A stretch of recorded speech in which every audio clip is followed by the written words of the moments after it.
खुदा के कलाम के बारे में बात करने की तैयारी कर रहा है। ये उसके पास कभी खाली नहीं लौटता। वो दरअसल कहता है यसाया 55:10 में, क्योंकि जिस तरह आसमान से बारिश होती और बर्फ पड़ती है और फिर वो वहां वापस नहीं जाती बल्कि जमीन को सैराब करती है और उसकी शादाबी और रुएदगी का बायस होती है ताकि बोने वाले को बीज और खाने वाले को रोटी दे, उसी तरह मेरा कलाम जो मेरे मुंह से निकलता है वो बेअंजाम मेरे पास वापस ना आएगा, बल्कि जो कुछ मेरी ख्वाहिश होगी वो उसे पूरा करेगा और उस काम में जिसके लिए मैंने उसे भेजा मुयस्सर होगा।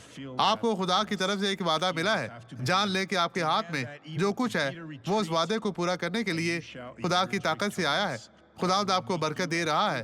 मसीह में आपकी सलामती हो। अब ये गवाही देखें और मैं आपके लिए दुआ करने वापस आऊंगा। ईमान रखें कि आज खुदावंद आपको बरकत देने वाला है, क्योंकि आज आपकी फतह और बरकत का दिन है। मसीह में आपकी सलामती हो। आज देखें, छड़ी के बगैर आपके लिए चलना मुश्किल था। नहीं पास्टर, मैं गिर गई थी। आप गिर जाती। जी, गिर हमें गई दिखाएं थी। कि छड़ी के साथ आप कैसे चलती थी। इस तरह आप इसे अपने साथ रखें। आगे बढ़े, आगे बढ़े बहन। इस छड़ी को अपने कंधे पर रखें और आगे बढ़ती जाए। यस्सु में आपकी सलामती हो। चले बहन, चले चले। यस्सु की बेटी आगे बढ़े। भाइयों देखिए, ये शानदार है।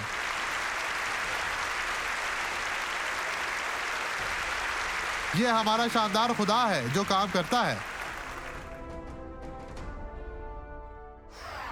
आइए अब दुआ करें। बाप, मैं तुझे जिंदगी के लिए पुकारता हूँ। मैं इसकी जिंदगी में मौजूद तमाम बुराइयों को बांधता और कहता हूँ कि बदी अब चली जाए, कभी भी वापस ना आए। मैं तुझे कह नहीं रहा, बल्कि मैं तुझे हुक्म देता हूँ, यस्सु के नाम में चली जा। और आप कहें, खुदा तेरा शुक्र, तेरी तारीफ हो। ये जीत आपकी है, ये फतह आपकी है।